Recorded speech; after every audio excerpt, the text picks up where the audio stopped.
I hosted a lavish Thanksgiving dinner for my family, but they all ditched me for another gathering. As I ate alone in tears, my grandpa arrived and handed me an envelope that revealed a shocking truth. Imagine spending 29 years trying to earn a love that was never truly yours, only to have your heart shattered into a million pieces at a lonely Thanksgiving dinner. This isn't just a story about being an outsider, it's about a painful secret, a devastating betrayal, and the moment I finally found where I truly belonged. My name is Adam, I'm 29, and I work as a financial analyst in Omaha, Nebraska. It's a quiet city, all endless cornfields and crisp autumn winds, far from the chaos of New York or the dazzle of LA. But for me, Omaha never felt like home.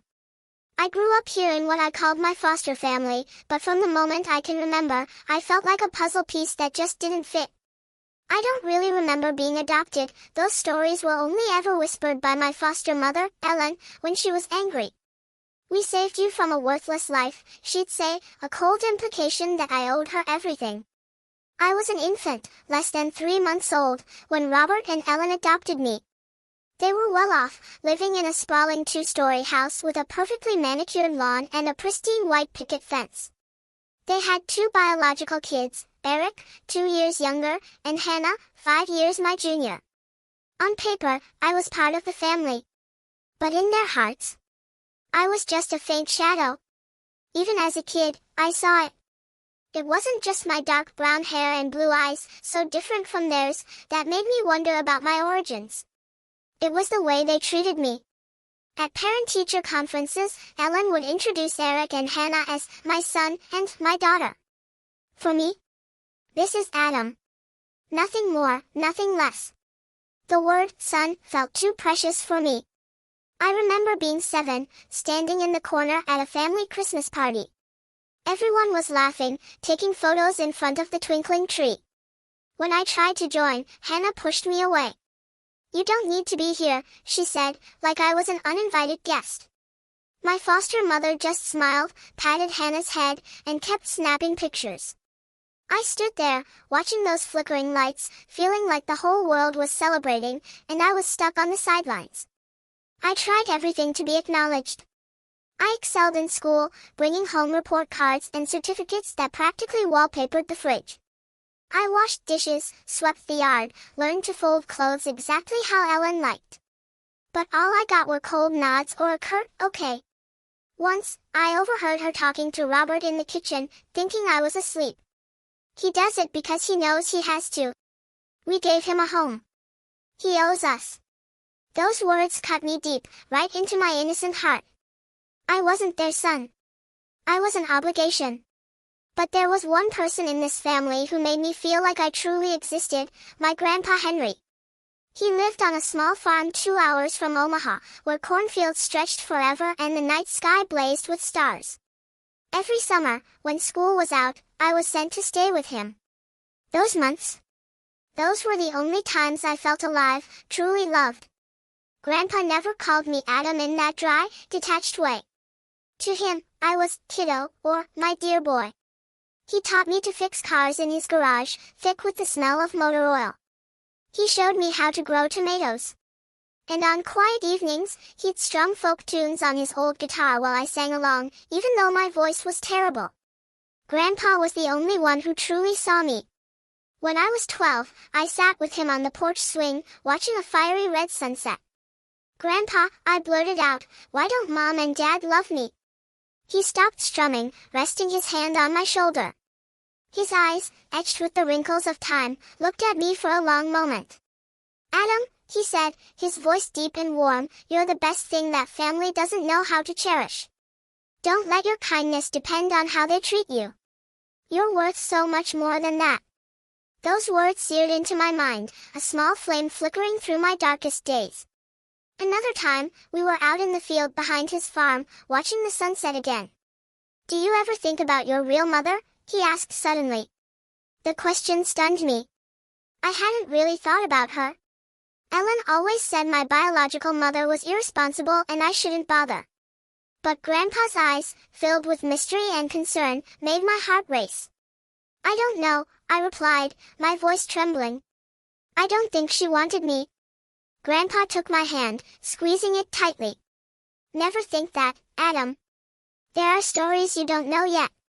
But one day, it'll all make sense.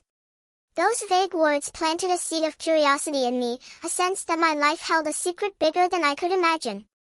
Yet, the warmth of those summers with Grandpa couldn't erase the loneliness inside me. Eric always saw me as a rival, not worth his attention. He'd mock me in front of his friends, calling me the stray when he thought I couldn't hear. Hannah was different. Not openly cruel, but her eyes always held a distance, like I was a stranger living under the same roof. I tried not to let it break me. I told myself if I worked harder, studied better, behaved perfectly, one day they'd see me differently. But deep down, I knew that hope was as fragile as a thread. Every morning, I woke up in my small attic room. It was the only one in the house without a big window overlooking the front yard. Eric and Hannah had spacious rooms, decorated with posters and toys, while mine had just a single bed, an old desk, and a flickering lamp. I didn't complain. I'd learned complaining only made Ellen frown and say, "You should be grateful you have a place to sleep." But every time I walked down those stairs, I felt like a guest in my own home. One memory will forever haunt me. When I was 14, they threw a birthday party for Hannah. The living room burst with cake, balloons, and laughter. I'd spent a week making her a leather bracelet, hoping she'd like it. I wrapped it carefully in a small box, tied it with a red ribbon, and placed it on the gift table. When Hannah opened it, she glanced at the bracelet, then set it aside to open the more expensive gifts, a new iPod from our parents, a pair of shoes for Eric. Ellen didn't even notice my gift. I stood in the corner, feeling my heart crush. After the party, I found the bracelet in the trash, mixed with crumpled wrapping paper. I picked it up, cleaned it off, and tucked it away in my personal box. That was the last time I tried giving a gift to anyone in that family. Another painful memory came when I was 16. I decided to do something to make Robert proud. He was a stern man, always busy with his real estate business. He rarely spoke to me, but I'd heard him brag about fixing the family's old truck. I thought if I could do something similar, he'd see me differently. I snuck into the garage with the tools Grandpa had left me. Eric's old bike, with a flat front tire, sat in the corner. I spent hours oiling it, tightening bolts, trying to make it rideable again. When Robert came home, I excitedly pulled him to the garage to show him. He just glanced at it and said, "Don't touch Eric's stuff. It's not yours." I stood there, frozen, feeling the blood stop flowing in my veins. I wanted to explain I was just trying to help, but the words stuck in my throat. I went back to my room, shut the door, and cried alone. My childhood passed like that, a mix of warm summers with Grandpa and cold winters in a grand, loveless house. I learned to hide my emotions, to smile even when my heart was breaking. I told myself that one day I'd find where I truly belonged. But back then, I didn't know that journey would lead me to a truth more painful than anything I'd ever experienced. As I turned 18, the chance to leave Omaha felt like an escape hatch. I got a full scholarship to the University of Nebraska-Lincoln, just over an hour's drive away. Not a great distance, but to me, it was a doorway to a new world. The day I packed my bags, Ellen stood at my bedroom door, arms crossed, her eyes as cold as ever. "Take care of yourself," she said, her voice flat, like she was addressing a tenant. Robert merely nodded, his eyes glued to his newspaper. I dragged my suitcase out, my heart heavy, but flickering with a spark of hope. Maybe by leaving, I'd find where I truly belonged. University was a breath of fresh air. In Lincoln, no one knew me as the adopted kid or the outsider. I threw myself into my studies, choosing finance because I was good with numbers and analysis. Late nights in the library, essays stretching dozens of pages, presentations in front of the class. They were all chances to prove my worth, not to my foster family, but to myself. I worked part-time at a coffee shop near campus, saving every penny so I wouldn't have to ask my foster parents for money. I wanted to stand on my own 2 feet, to show that I didn't need their validation to succeed. But no matter how hard I tried, the feeling of being adrift clung to me. Lying in my dorm bed at night, listening to my roommates snoring, I often thought about my family. I wondered if they ever thought of me, if they were ever proud of how far I'd come. I wrote handwritten letters home, sharing small victories like getting an A in macroeconomics or being chosen as a teaching assistant. But those letters only received brief email replies from Ellen, "Good job, Adam. Keep it up." Nothing more, nothing less. I saved those emails in a separate folder, a small comfort that at least they responded. Every summer, I returned to Grandpa's farm instead of the house in Omaha. Those days remained a balm for my soul. Grandpa was older now, his hair snow-white, his back slightly hunched, but his eyes still lit up when he saw me. He taught me new songs on his old guitar, told me stories of his youthful adventures, and sometimes he'd repeat the words that haunted me, "One day, Adam, you'll know the truth." I'd ask what he meant, but he'd only smile, pat my shoulder, and say, "Time will tell." I didn't dare press further, but those words grew like a mysterious seed in my heart. In my final year, I graduated with honors, top of my finance class. At the commencement ceremony, I stood on stage, accepting my diploma with a radiant smile. But inside, I felt hollow. I had sent invitations to my foster parents, even called them directly. "We're very busy, Adam," Ellen said over the phone, her voice flat. "But congratulations." I looked out at the audience where other families were clapping, hugging, and taking photos. Only Grandpa was there, seated in the back row, wearing an old but neatly pressed suit. When I stepped off the stage, he hugged me so tightly I could feel the warmth of his chest. "I'm proud of you, kiddo," he whispered. I smiled, but tears silently fell. It was the first time I'd cried in front of him. After graduation, I got a job offer from a financial firm in Omaha. I decided to return, not for my foster family, but to be near Grandpa. The years working in Omaha were a time of building a new version of myself. I worked tirelessly, staying late at the office, poring over financial reports as if they held the key to a new life. My colleagues started calling me Iron Adam because I rarely rested or complained. But they didn't know that every night when I returned to my small apartment, I sat in the dark, listening to the folk songs Grandpa used to play, wondering if I was living the right way. As my career stabilized, my income grew. I began sending money to my foster parents each month. Not because they asked, but because I thought it was a way to repay them. But whenever I called to check in, Ellen would only say things like, "Thank you, but you don't have to do that." Eric and Hannah, now adults, still leaned on Robert and Ellen. Eric had dropped out of college and spent his days hanging out with friends, while Hannah was obsessed with shopping and social media. I didn't resent them. I just hoped that one day they'd see me as part of the family. 6 years later, I was promoted to lead analyst at the company. It was a major milestone, not just for the pay raise, but because I felt closer to my dream of building a life I could be proud of. Yet, no matter how successful I became, I couldn't fill the void in my heart.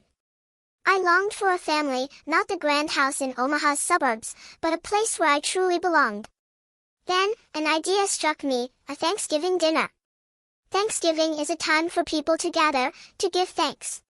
I thought if I hosted a perfect dinner and invited the whole family, maybe they'd see me as more than Adam, the adopted kid. Maybe this time, they'd look at me with warmer eyes. I spent weeks preparing. I chose an upscale restaurant downtown, with tables draped in white silk and flickering candlelight. I reserved a table for 6, my foster parents, Eric, Hannah, Grandpa, and me.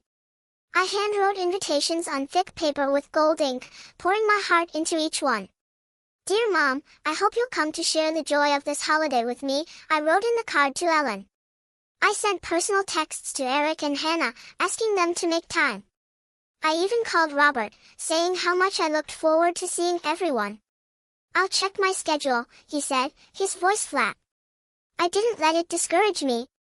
I pre-ordered the food, roast turkey, mashed potatoes, pumpkin pie, all the traditional dishes I knew they liked. Inside, a flame of hope burned brightly. Maybe this time they'll come, I told myself, though my heart trembled with fear.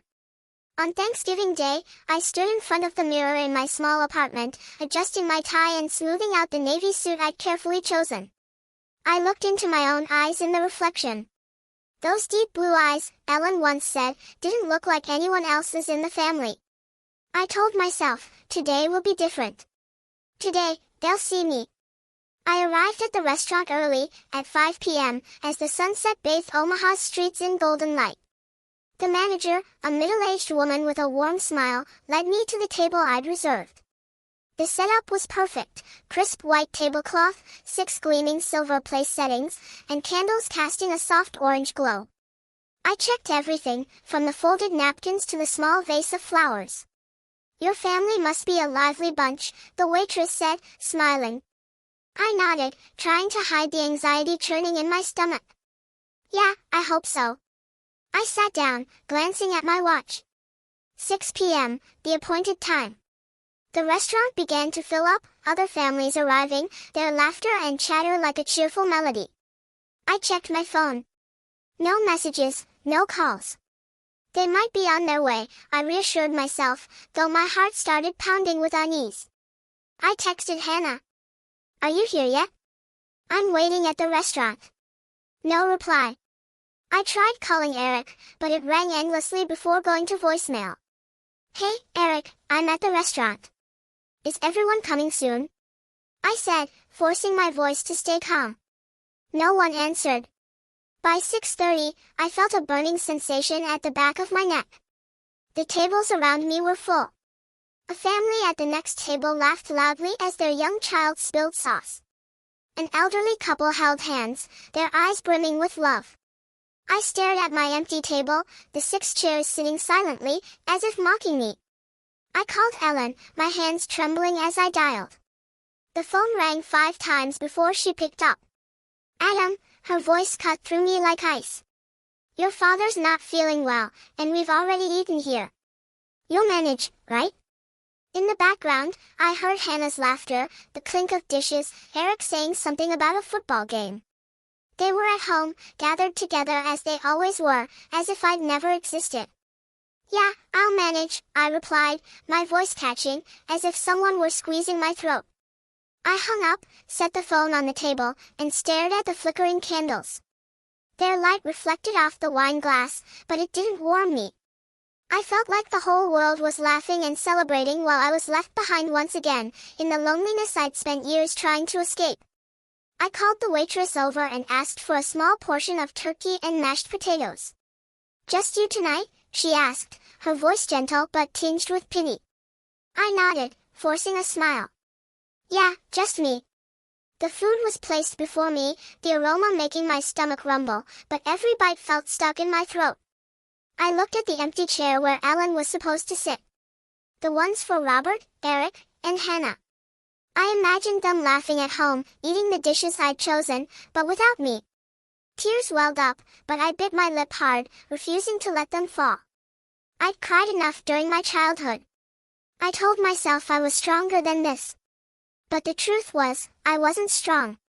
I was just a 29-year-old man sitting alone in a fancy restaurant, clinging to a dream that had shattered long ago. I wondered what I'd done wrong. I'd studied hard, worked tirelessly, sent them money, planned this dinner with all my heart. So why didn't they choose me? I stared at the plate of turkey, now cold, and felt like I was eating my own pain. The waitress passed by, her eyes full of sympathy.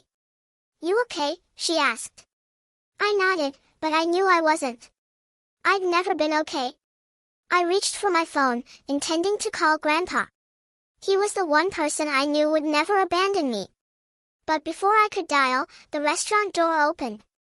A gust of cold autumn air rushed in, carrying the scent of fall. I looked up and my heart seemed to stop. Grandpa walked in, wearing his old wool coat, his white hair glinting under the lights. He scanned the room, his eyes landing on me, and that familiar smile spread across his face. "Sorry I'm late, kiddo," he said, his voice as warm as those summer evenings at the farm. He sat down across from me, placing his frail hands on the table and grasping mine. His hands trembled slightly, but their warmth pulled me back from the edge of an abyss. "Grandpa," I whispered, my voice breaking. "I thought you weren't coming either." He shook his head, his eyes filled with love, but also a trace of indescribable sadness. I'd never leave you alone, Adam. Never. He squeezed my hand, and then his voice turned serious, as if he were about to say something more important than anything in my life. Adam, he said, looking straight into my eyes, have you ever wondered why I've always loved you more than anyone else? His question hit me like a bolt of lightning. I stared at him, speechless, feeling like time had stopped. The candles on the table still flickered, but the world around me seemed to shrink, leaving just me and Grandpa. I knew this question wasn't simple. It carried a secret, a truth he'd kept hidden for years. Why, Grandpa? I asked, my voice barely a whisper. He took a deep breath, like gathering courage. He looked out the window where the streetlights glowed faintly in the night. Adam, he began, his voice low and deliberate, there are things I've wanted to tell you for a long time, but I waited for the right moment. And maybe that moment is now. He paused, his eyes returning to me, filled with determination. You're not just my grandson. You're part of a story that both you and I have been caught up in. My heart pounded. I felt like I was standing before a door, and Grandpa held the key. What story, Grandpa? I asked, my voice barely a whisper. He didn't answer right away. Instead, he pulled an old, yellowed envelope from his coat pocket and placed it on the table, sliding it toward me. Open it, Adam, he said. But before you do, promise me one thing, no matter how painful the truth is, you won't let it destroy who you are. I looked at the envelope, my hands shaking as I touched it. I didn't know what was inside, but I felt its weight, not the weight of paper, but of the years I'd lived, of the questions I'd never dared to face. I looked at Grandpa, and in his eyes, I saw both love and fear. Grandpa, I said, my voice breaking, I'm ready. He nodded slowly, his gaze piercing through me as if he were looking back at years long gone that I had never known. The restaurant buzzed with laughter and conversation, but for me, the world had narrowed to just me, Grandpa, and the weathered envelope on the table. I took a deep breath, trying to stay calm, but my heart pounded as if it might burst. I opened the envelope carefully, as if it were something fragile. Inside was a faded photograph, a handwritten letter, and a business card. I picked up the photo first. It showed a young woman with blonde hair and blue eyes, identical to mine. She was smiling, but her smile carried an indescribable sadness. I looked at Grandpa, my brows furrowing. Who is this, Grandpa? He took a long breath, as if gathering the courage to tell a story he'd kept buried for too long. Adam, he began, his voice low and deliberate, the woman in that photo is your biological mother. I felt the blood in my veins stop flowing. I looked back at the photo, my hands trembling. My biological mother. Ellen had mentioned her a few times, but always with contempt, as if she were an irresponsible woman who'd abandoned me. But the face in this photo didn't look like that kind of person. She looked fragile, like someone carrying a world of pain. You need to know the truth, Grandpa continued, his voice heavy. But first, let me tell you the story from the beginning. He paused, looking out the window at the dim streetlights. Over 30 years ago, I worked as a driver for a wealthy family in Denver. They were rich, powerful, but full of drama. The kind of family stories I used to tell you about. The woman in the photo, her name was Clara, was the eldest daughter of that family. A bright, beautiful heiress, but her heart belonged to a man her family didn't approve of. I listened, feeling like I was falling into a story that didn't belong to me. Grandpa explained that Clara had fallen in love with a poor man, a wandering musician named David. He had a charming smile and big dreams, but Clara's family saw him as a gold digger. When Clara became pregnant, her family was furious. They disowned her, cut off all contact, leaving her alone with a baby on the way. David, the man Clara had put all her trust in, abandoned her too, when he realized he couldn't gain anything from her wealthy family. Clara was left in despair, homeless, without family, with only an unborn child. Me. Clara came to me in her darkest days, Grandpa said, his eyes clouding as if reliving the memory. She'd been kicked out by her parents, living in a rundown apartment on the outskirts of Denver, working part-time at a coffee shop to survive. I'd stopped by to check on her after work, and we grew close. She told me about her dreams, about wanting to give her child a better life, but she knew she couldn't do it. Not then. He paused, his voice catching. When you were born, Clara begged me for help.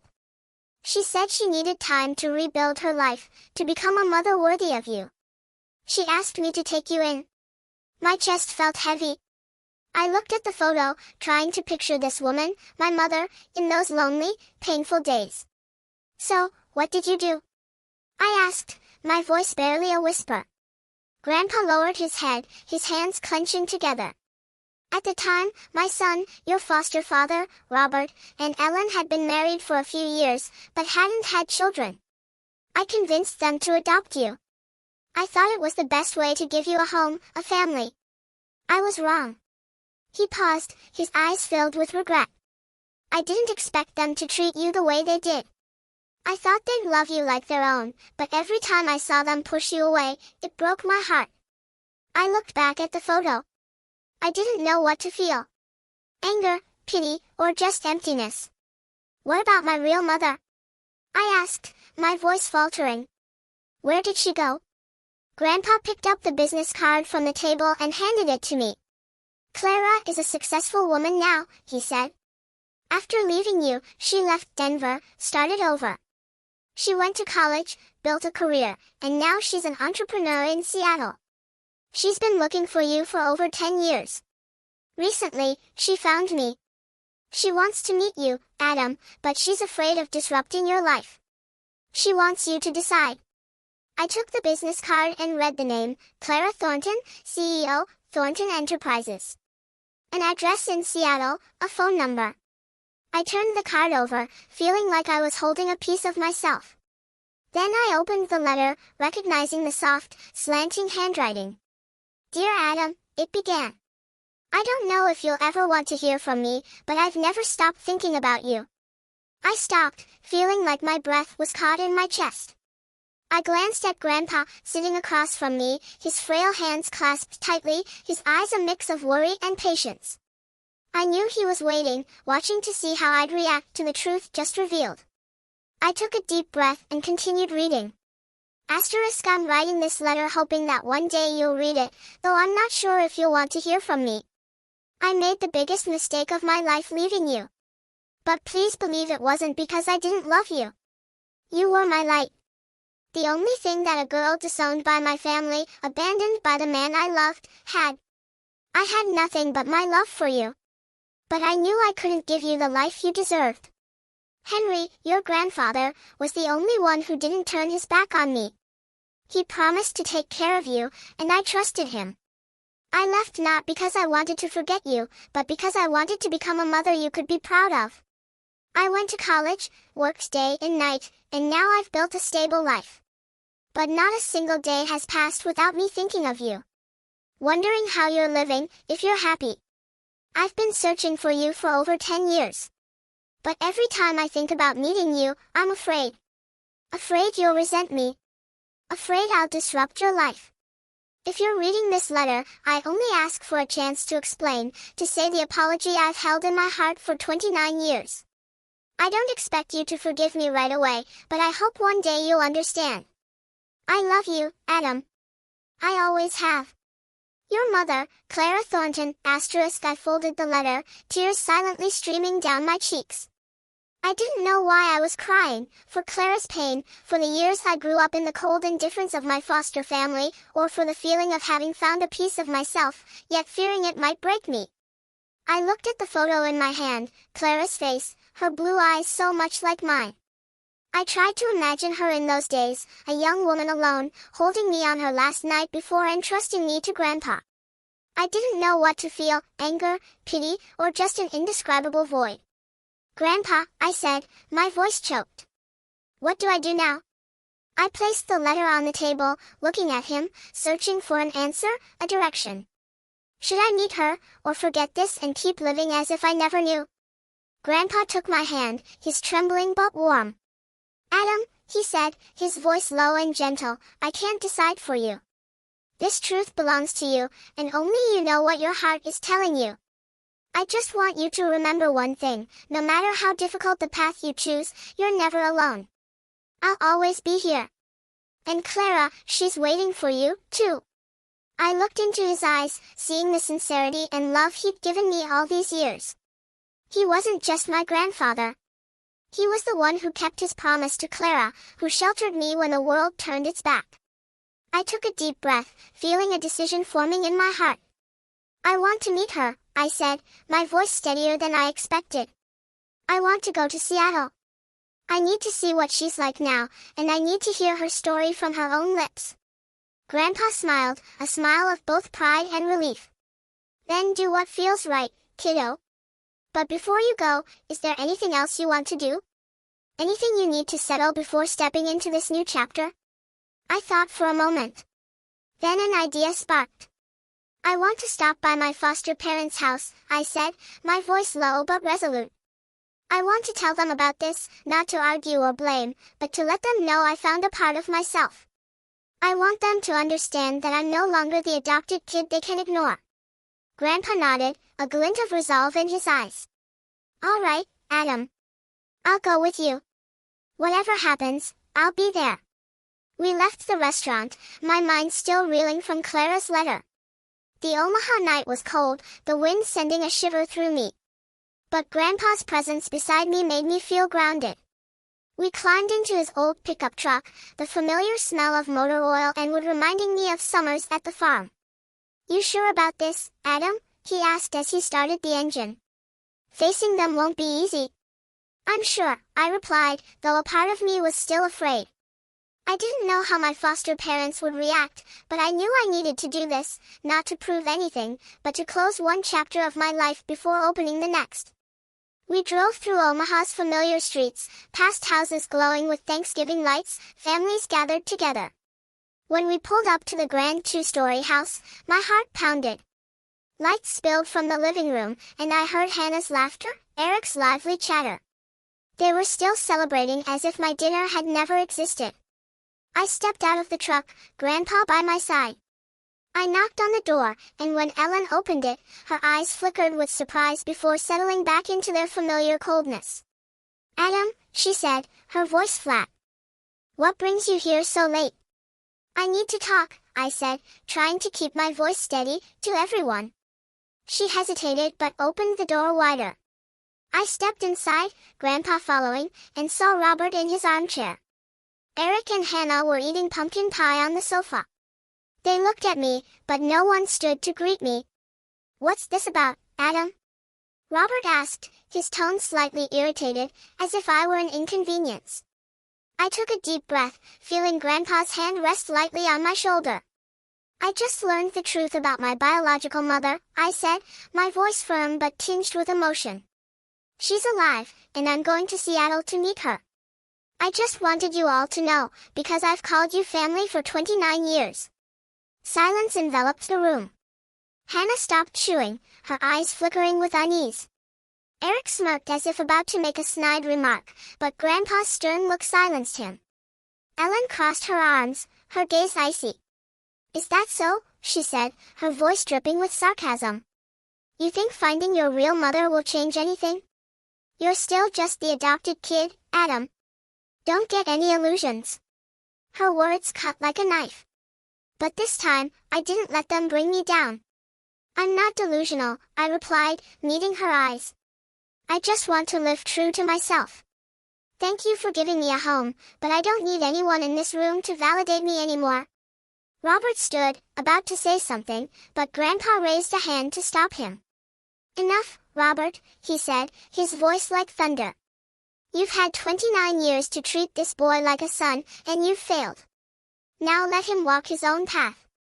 I turned and walked out of the house, feeling like I'd shed a heavy burden. Grandpa followed, and as we got back in the truck, he took my hand. You did good, kiddo, he said, his voice full of pride. Back at my apartment, I began preparing for the trip to Seattle. I held Clara's business card, typing her number into my phone, but my finger hesitated before pressing call. I wasn't ready to talk, not ready to hear the voice of the woman who gave birth to me. But I knew I needed to meet her, to look into her eyes and understand why she left me, and whether she truly loved me as she wrote in her letter. I looked at Grandpa, sitting on my sofa, holding the coffee I'd made for him. "Will you come with me?" I asked. He smiled, that familiar smile I'd leaned on for years. "If you want me to, I'll go. But this is your journey, Adam. I'm just along for the ride." I nodded, a new fire burning in my heart. I would go to Seattle, face Clara, and find answers to the questions that had haunted me for 29 years. 2 days later, Grandpa and I were on an early flight to Seattle. He wore his old wool coat, gripping the armrests tightly as the plane took off. "I'm not much for flying," he muttered. But his smile remained warm. I looked out the window at the white clouds drifting below, wondering if Clara was thinking of me as much as I was thinking of her. I held her business card in my pocket, my fingers tracing the words, Thornton Enterprises. I pictured Clara as a strong, successful woman. But in my mind, I still saw the young girl from the photo, the woman with sad eyes and a fragile smile. When the plane landed at Seattle-Tacoma Airport, my heart beat faster. Seattle greeted us with a light drizzle, tiny droplets rolling down the taxi windows as we headed into the city. This place was a world away from Omaha, gleaming skyscrapers, bustling streets, and the faint aroma of coffee everywhere. Grandpa and I checked into a small hotel near downtown. After settling in, he took out his phone and dialed Clara's number. I sat on the edge of the bed, hands clenched, listening to every word. "Clara, it's me, Henry," he began, his voice calm. "I'm in Seattle with Adam. He wants to meet you." After a brief conversation, he hung up and turned to me. "Clara will meet us at a coffee shop in Pike Place Market. She's emotional, Adam, but she's also scared, just like you." I nodded, unable to speak. That afternoon, Grandpa and I walked into a cozy coffee shop tucked away in the lively Pike Place Market. The aroma of roasted coffee mingled with the salty scent of the nearby Elliott Bay. The shop had rustic brick walls, small wooden tables, and soft light from hanging lamps. I chose a table by the window where I could see the busy street filled with people carrying umbrellas and shopping bags. Grandpa sat across from me, quietly watching. "You okay, kiddo?" he asked. "I don't know," I admitted, my hands twisting together, my legs bouncing nervously. "I don't know what to say, what to do. What if she's not what I expect?" Grandpa placed his hand over mine. "Just be yourself, Adam. That's all Clara wants." I nodded, but my heart still pounded. The clock read 2:05 p.m. I kept glancing at the door, jumping every time the bell jingled, hoping it was Clara. Then, at exactly 3 p.m., the door opened. A woman stepped in, wearing a long navy coat, her blonde hair neatly tied back. She wore glasses, but I instantly recognized those deep blue eyes, the same eyes from the photo, identical to mine. She scanned the room, and when her gaze met mine, she froze. I saw her hand tremble slightly as she walked toward us. I stood, my legs unsteady. Grandpa stood too, offering a gentle smile. "Clara," he said warmly, "this is Adam." Clara looked at me, her eyes dropping to the small teardrop-shaped birthmark on the back of my hand. A trembling smile spread across her lips. "Adam," she whispered, her voice breaking. You look more like me than I imagined." I didn't know what to say. All I could do was stand there, staring at the woman who gave birth to me. There were no floods of tears, no explosive words, just an awkward mix of emotion, as if we were both afraid to shatter the moment. Clara stepped forward, and before I could react, she pulled me into a hug. It wasn't a tight, overwhelming embrace, but a trembling one, as if she were holding something fragile. I felt her warmth, the faint scent of her perfume, and a strange sensation, like I'd found a part of myself. She whispered in my ear, her voice choked with emotion, "Can you forgive me for letting you grow up so alone?" I didn't answer right away. I hugged her back, feeling time stand still. I thought of my years in Omaha. The nights I cried alone in my attic room. The times my foster family pushed me to the margins. I wanted to say I forgave her, but the words stuck in my throat. Not because I didn't want to forgive Clara, my mother, but because I hadn't yet learned to forgive myself for letting pain define me all those years. I let go, looked into her blue eyes, so like mine, and whispered, "I'm here now, Mom." It was all I could manage in that moment. Clara smiled, a trembling but hopeful smile. We sat down, Grandpa quietly by our side like a silent guardian. The coffee shop in Pike Place Market buzzed with the chatter of passers-by, the scent of roasted coffee, and the distant sound of waves from Elliott Bay. But in that moment, my world revolved around the woman before me, the one who gave birth to me, left me behind, and was now trying to find her way back to me. "How did you grow up?" Clara asked, her voice soft but eager. "I want to know everything. If you're ready to share." I looked down at the coffee cup in front of me, steam rising faintly. I didn't know where to begin.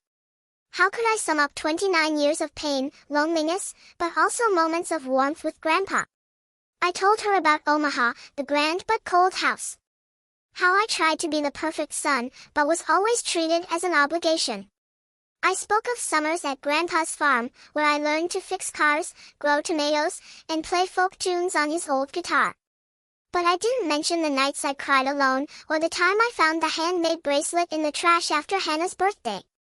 Those scars were still too deep, and I wasn't ready to expose them. Clara listened, her hands gripping her coffee cup as if to hold back her emotions. When I mentioned Grandpa, she looked at him, her eyes filled with gratitude. "Thank you, Henry," she said, her voice trembling. "Thank you for keeping your promise." Grandpa only nodded, his eyes gentle but silent. I knew he was giving Clara and me space to reconnect, though our journey was only just beginning. After our meeting at the coffee shop, Clara invited Grandpa and me to her apartment in downtown Seattle. It was a penthouse on a high floor of a modern building, with large glass windows overlooking the shimmering waters of Puget Sound. The interior was simple yet elegant, oak floors, a gray sofa, and abstract paintings on the walls. As I looked around, I couldn't help but compare it to the cramped attic room in Omaha, where I grew up with its flickering desk lamp and dreams that never came true. Clara led us to the living room and poured tea from a white porcelain pot. "Adam," she began cautiously, "I know I have no right to ask anything of you, but I want you to give me a chance to make things right. If you want, you can come here, live in Seattle. I can arrange a good position for you at Thornton Enterprises, or anything you want. I just want you to know that you always have a place here with me." Her offer stunned me. Part of me yearned to accept immediately, a new life, a real family, a place where I wouldn't have to prove my worth. But another part hesitated. I'd spent my whole life standing on my own, relying on no one.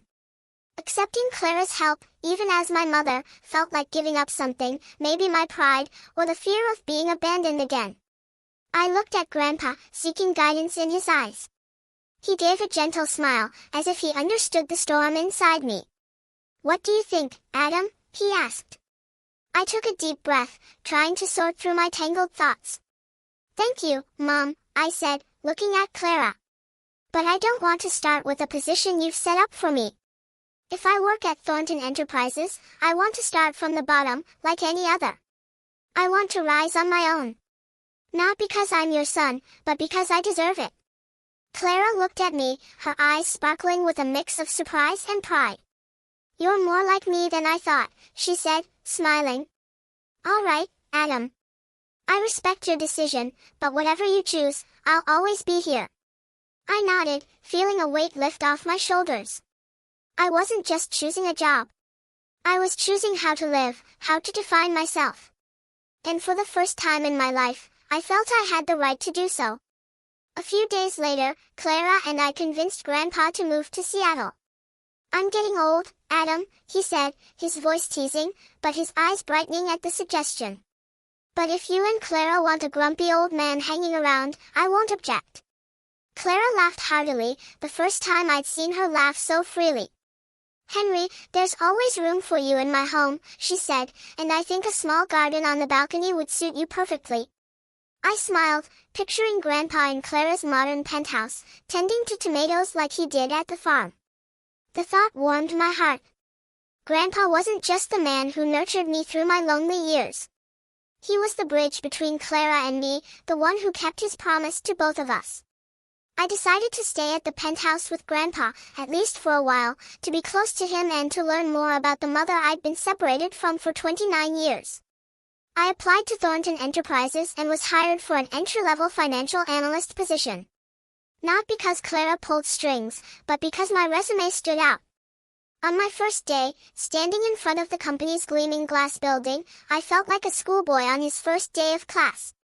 But this time, I wasn't afraid of rejection. I had Clara, Grandpa, and most importantly, myself. The weeks that followed in Seattle were a journey both unfamiliar and miraculous. Clara and I started with small things, dinners together, conversations about our likes, music, and the dreams we'd once had. She told me about her college days, how she stayed up late studying, how she stood in front of the mirror and told herself she had to succeed so she could find me one day. I shared stories of summers with Grandpa, how he taught me to play the guitar and told tales of Denver that I now knew were tied to her. Grandpa adapted quickly to life in Seattle. One evening, we sat together on the balcony, looking out at the city lights.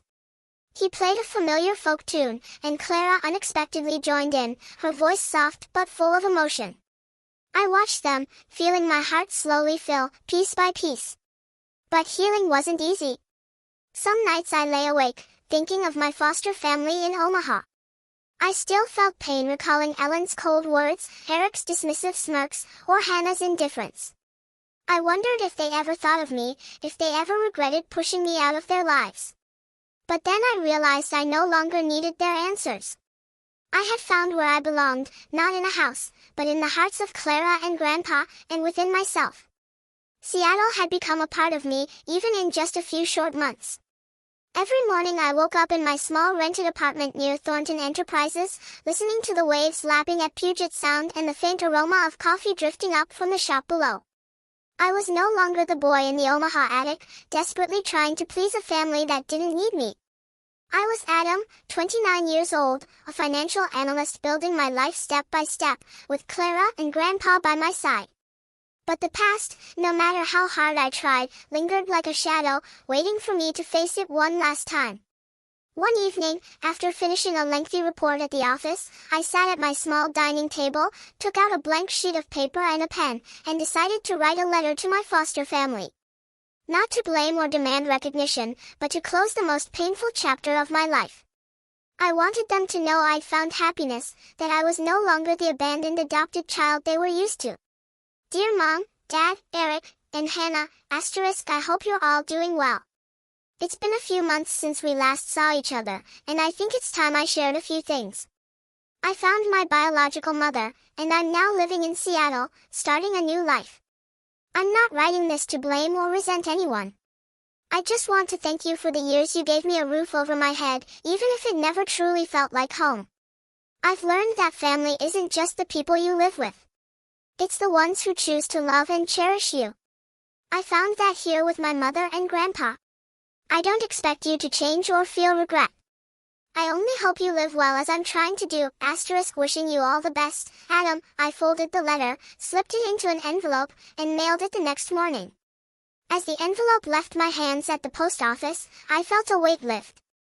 I didn't need them to respond or apologize. That letter was my way of saying goodbye to the past, to the years I spent trying to belong somewhere that wasn't meant for me. 4 months later, I received a text from Hannah. It came unexpectedly while I was having lunch with a colleague at Thornton Enterprises. The message was brief, but Hannah's tone was different from her usual indifference. Adam, Mom, and Dad are struggling. Eric blew all their savings on gambling. Can you help? I stared at the text, feeling a cold gust from Omaha sweep through me. I wasn't surprised to hear Eric was still living recklessly. He'd always spent money like water, leaning on Robert and Ellen without considering the consequences. Hannah wasn't much different with her designer bags and lavish trips funded by them. But this time, I didn't feel obligated to help. I'd sent them money for years, only to receive coldness in return. Now I had a new life, a new family, and I didn't want to be pulled back into that old darkness. I showed the text to Grandpa. He was on the balcony, watering the tomato plants he'd grown. He read it, shook his head, his eyes stern. Adam, he said, his voice low but firm. You've done more than enough for them. They had their chance to treat you right, and they didn't. Don't let them drag you back. You deserve to live your own life." I nodded, feeling the certainty in his words. A few weeks later, Grandpa told me he'd called Robert and made it clear I was no longer responsible for them. "I told them they have to face the consequences of what they've sown," he said, his eyes glinting with resolve. "They can't use you anymore." I didn't ask for details, but I knew Grandpa had done what was necessary. My foster family, with their extravagant lifestyle and Eric and Hannah's irresponsibility, was facing financial ruin. But this time, I didn't feel guilty. I'd given them enough time, enough chances. It was time to focus on my own life. That fall, I hosted a small party at Clara's penthouse to celebrate my 30th birthday. Unlike the lonely Thanksgiving dinner in Omaha, this time the table was filled with laughter and warmth. Clara stood in the kitchen, carefully arranging a pumpkin pie, my favorite from the farm days. Grandpa sat in an armchair, strumming a folk tune on his old guitar, his eyes sparkling with joy. A few colleagues from Thornton Enterprises joined us, people who'd become friends, who valued me for who I was, not because I was Clara's son. I stood in the middle of the room, watching everyone talk and laugh, feeling my heart swell. Clara approached, placing a hand on my shoulder. "Happy birthday, son," she said softly. It was the first time I'd heard "son" from a mother without feeling pain. I smiled, hugged her, and whispered, "Thank you, Mom, for finding me." As the party ended, I stood on the balcony, looking out at Seattle's twinkling lights. Grandpa joined me, standing by my side. "How do you feel, kiddo?" he asked. "Free," I replied, my voice steady. "For the first time in my life, I know where I belong." Looking back on my journey, I realized that life isn't about seeking validation from others, but finding value in yourself. I once thought my foster family would give me a home. That if I tried hard enough, they'd love me. I was wrong. Love can't be forced. And family isn't just the people you live with. It's the ones who choose to stand by you, no matter who you are. If I could offer advice to anyone feeling lost, searching for where they belong, I'd say, don't be afraid to face your past, no matter how painful. The truth may hurt, but it can also set you free. Trust in your own worth and seek out those who value you for who you are, not what you do for them. Most importantly, forgive, not just others, but yourself for being strong enough to weather the storms. My life is still unfolding, and I don't know what the future holds. Maybe I'll keep working at Thornton Enterprises, become a leader like Clara, or discover new dreams. Maybe one day I'll fully forgive Clara, my foster family, and the lonely years I endured. But for now, I know I'm no longer the abandoned child. I'm Adam, and I've found myself. This message isn't just for those who've been rejected, but for anyone searching for meaning in life. I've learned you don't need to be perfect to be loved. And you don't need to hold on to pain forever. Let go, move forward, and believe you're worthy of a place to call home.